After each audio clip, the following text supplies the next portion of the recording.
What happens when a child carries an entire nation inside his chest? What happens when a small voice walks onto a giant stage, not to chase fame, not to win applause, but to honor a flag, a history, and a promise made long before the lights turned on? This is not just a story about a performance. It is a story about weight. The kind of weight a child should never have to carry, yet somehow does. At the center of this moment stands Eli Mendoza, a young Filipino boy, barely tall enough to reach the microphone. He is quiet by nature, gentle, and deeply observant. His eyes often hold more thought than words. Music is the one place where he feels brave. Singing is not his talent alone, it is his refuge. Behind him is Maria Mendoza, his mother. A hard-working woman shaped by sacrifice and long days. She is resilient, soft-spoken, and fiercely devoted. Every step Eli takes forward is built on steps she once took backward, giving up comfort so her son could dream without fear. And far across the ocean, seated behind a polished judging table, is Simon Cowell. Known to the world as unshakable, sharp, and emotionally guarded. A man who has seen thousands of performances, felt very little, and rarely let surprise reach his eyes. 3 lives. 3 worlds. One moment that would quietly pull them together. The stage is vast, glowing with lights that can overwhelm even adults. The audience breathes with expectation. Cameras wait patiently, ready to capture another act, another voice, another passing moment. But this moment is different. Because Eli does not step forward with confidence borrowed from applause. He steps forward with something heavier, identity. Inside his small chest lives the sound of his homeland. Streets filled with early mornings. Homes shaped by struggle and hope. A national anthem that carries stories older than him, stronger than him, and far bigger than the stage beneath his feet. The question is not whether his voice will be perfect. The real question is this. Can a child's song remind a world what pride feels like? Can a single melody cross oceans and soften even the hardest hearts? And can one innocent performance turn a global stage into a moment of shared humanity? The answer begins here. Eli Mendoza's world has always been small, but full of meaning. He lives in a modest neighborhood where mornings begin early and nights fall quietly. The walls of his home are thin, the furniture simple, yet the space is filled with warmth. Eli is not the kind of child who demands attention. He moves gently through rooms, careful not to disturb, as if he understands how much effort it takes to hold a household together. He is naturally shy, often choosing corners over crowds. In school, he listens more than he speaks. His teachers notice how his eyes light up during music lessons, how his shoulders relax when melodies fill the air. Singing is the only time his thoughts stop racing. It is the one place where fear loosens its grip. At home, Eli hums while doing small chores. He sings while helping his mother fold laundry, while sweeping the floor, while staring out the window during long afternoons. These are not performances. They are habits born from comfort. Music follows him the way shadows follow light. Life has never been easy for him. Money is always counted carefully. New shoes are bought only when the old ones can no longer hold together. Dreams are spoken softly, as if saying them too loudly might invite disappointment. Eli has learned, even at his young age, to be patient. Emotionally, he carries a quiet seriousness. He understands struggle without ever being taught the word. There is a sense of responsibility in him.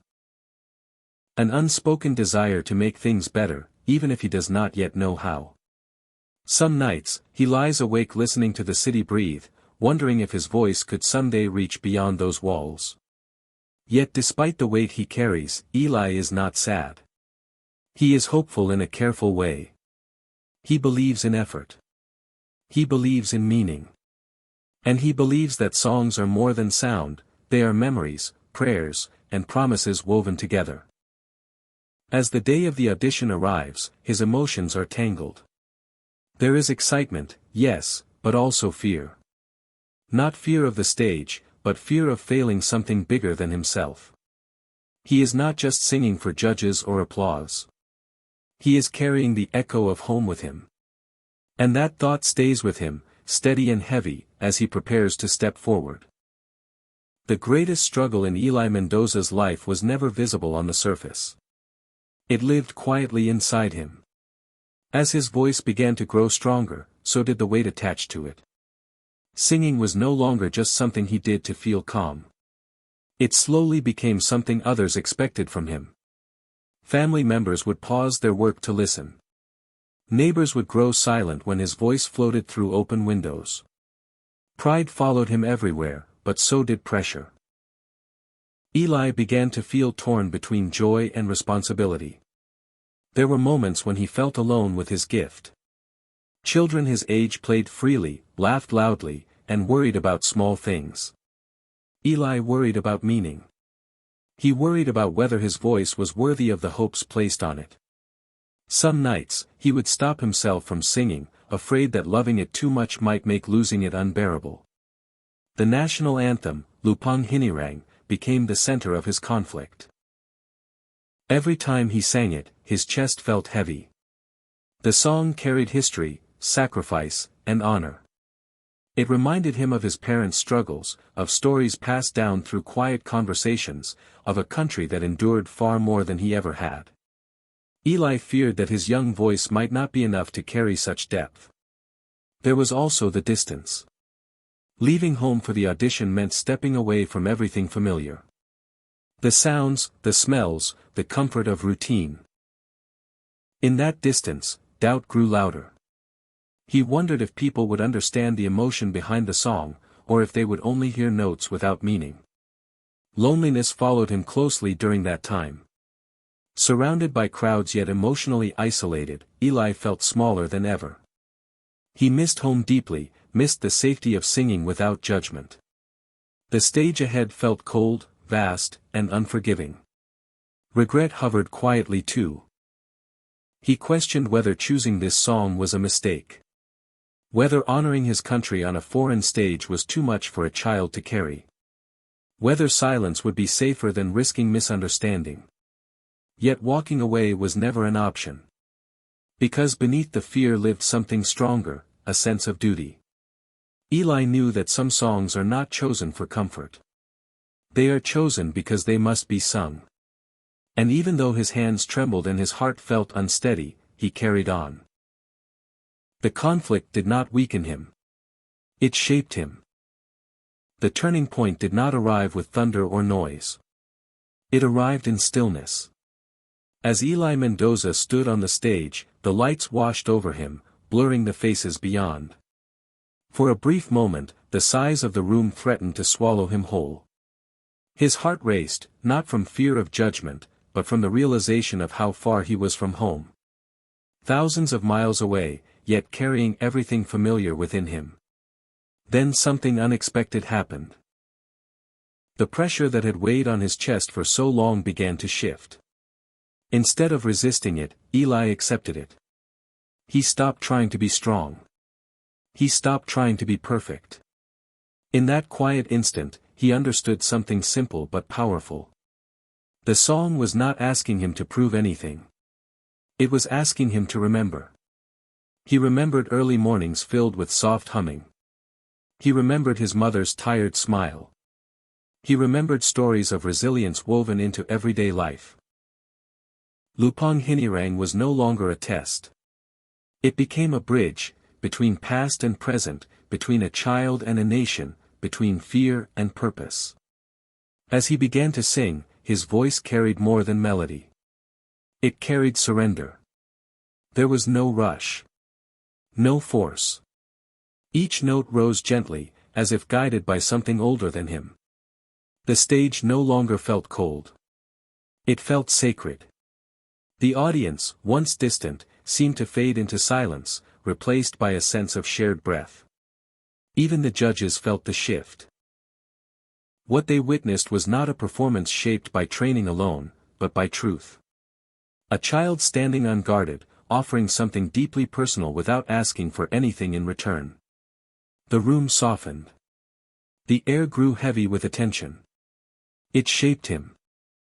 Simon Cowell, known for his restraint, felt something unfamiliar settle in his chest. It was not surprise.